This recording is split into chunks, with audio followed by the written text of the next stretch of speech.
Hi there, my name is Amara, a musician among other things, and today I'm coming to talk about the husband stitch. I mentioned that I was going to kind of add a little more information about my birth experience soon, and this is a part of my birth experience that I wish I didn't have to go through.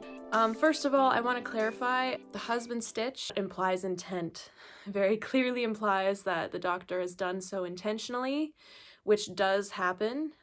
However, it's not always going to be an intentional thing. Sometimes a doctor will do what they think is best at the time, but then later on realize that you healed incorrectly or that they repaired you incorrectly and now you need a revision. The husband stitch is when you are being repaired, specifically with a perineum tear, which is kind of the space between the vagina and the anus and the muscle tissue there. And you are given repair stitches, but then you're also given additional stitches that are not medically necessary to kind of close the opening of the vagina to be a bit tighter than it was before. It is done to increase male pleasure once you're able to be intimate again, which is pretty stupid because anyone who has the stitch either has discomfort or even pain or even severe pain for years until they tear again. I know for me, I was not willing to even attempt intimacy because I knew it would be too painful, so it actually prolonged a period of abstinence with me and my husband. I refer to my story as a botched tear repair instead of the husband stitch, just because I can't determine whether or not it was intentional for sure. I'll go into my story and why I thought it might be intentional, but I am also open to knowing that it could have happened accidentally. Even if it were an accident, it's still not okay and it's still malpractice, so here we go. So basically my story is after a very long, intense labor at home, hoping for a home birth, it became a necessity for me to go into the hospital and finish my birthing there.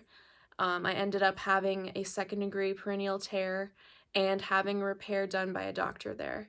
Before my doctor started the repair, she told me, "Oh, you're gonna be so glad I did this," which immediately put me on edge, but I was holding my newborn and I just chose to trust her in that moment because there's not really much else I could really do. She got to work and she ended up stitching me for quite a long time. I felt like it was quite excessive. My midwife who was present saw that it was quite excessive. Anyway, so as I get on the healing journey, I am just in a lot of pain. Of course, I had prolonged labor and, was very sore for a couple weeks, so I just expected my healing was going to be worse, and it was. However, even at 3 weeks postpartum, I barely could really walk around for more than an hour.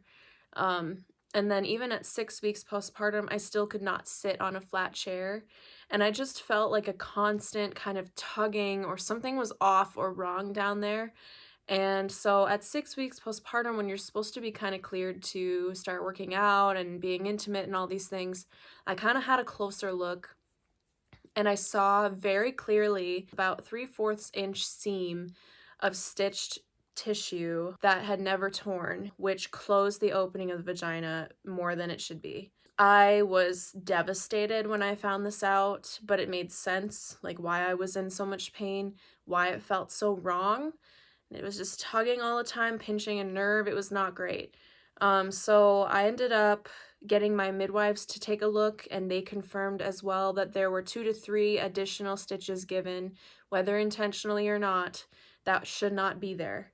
In addition to that, it built up a lot more scar tissue in that area and internally because of that, which is a side effect of this stitch. You'll get extra scar tissue. I ended up doing a whole bunch of research and finding out that this procedure can be done if you want it to be done, and it's called a perineoplasty. And in the pros and cons list, you see like pros, sexual empowerment, blah, blah, blah, blah, blah. And then in the cons list, you have sexual pain, repetitive infection, things like that. Things that are not good or ideal or empowering for anyone. I was really emotionally affected by all of this, but I knew I needed to get it fixed because I was not willing to go through 2 years of sexual pain before I tear again and then I'm okay. Like, I didn't want to deal with that because personally that sounds miserable and horrible, and my husband was not on board either. So I went into an OB at a different hospital who was able to confirm that I healed incorrectly. I think that she was kind of protecting the other surgeon because she's a surgeon too, and I'm sure they make mistakes sometimes, but it really doesn't help the field when you put the blame on the patient and the patient's body when it should be on the doctor who did the surgery. She confirmed that I needed a vaginal revision, which is basically just a surgery where they usually put you under some anesthesia. I ended up needing general anesthesia. And then they kind of just repair the opening to what they believe is the natural opening.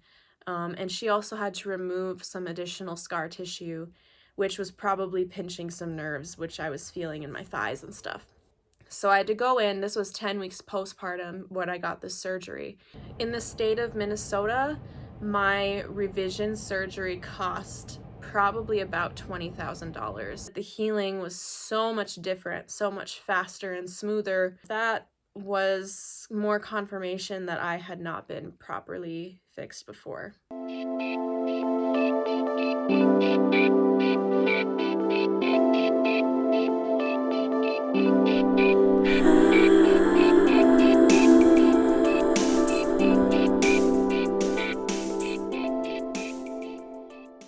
What to do if you believe you have something like this? First of all, get a mirror, get some good lighting, take a look, and see if you can tell visually that something's off. The body does not heal in straight lines where it had never torn. You would notice, if you have this husband stitch, a tightening or a seam that shouldn't be there close to the perineum. Once you confirm with yourself that you may have an issue and you have some pain there, you can go to a different OB and get an opinion.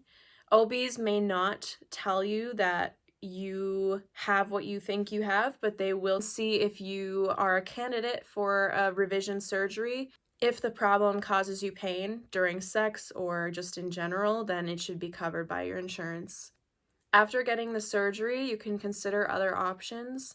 If it happened fairly recently for you in the last year or two, you can file complaints with the hospital and with the state board. I highly recommend that you do both. Just expect that you're not going to get the answers you want. Unfortunately, hospitals are not really open to constructive criticism.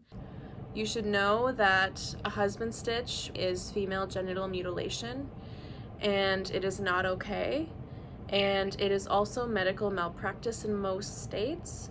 So this is something that you can fight for, and if you chose to, you could sue doctors or hospitals for these types of things. And while there is some room, some buffer for surgeons and everything, that buffer is not big. If the buffer is so big that it allows them to cause you severe pain, cause you needed surgeries, needed corrections, then there's a problem. My biggest thing with this video is I really just want to help prevent this from happening to other women. And one of the steps there is just being aware. Be aware that you can ask about your stitching. You can ask to give consent for stitching. You can ask questions while they're doing it. You can talk about it beforehand. You can ask for minimal stitching. You can ask for no stitching unless it's absolutely necessary, like you're bleeding out or something. These are all things that you have in your control that you can do, and the hospital has to respect that. In addition to this, I just don't want people who are going through real problems to feel extremely gaslit by the medical system, because unfortunately they're going to do everything they can to shirk responsibility so that they're not liable for your problem.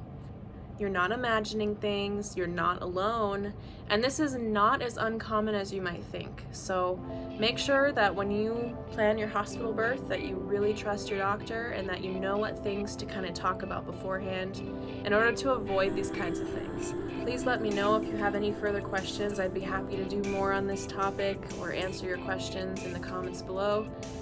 Thank you so much and have a great day.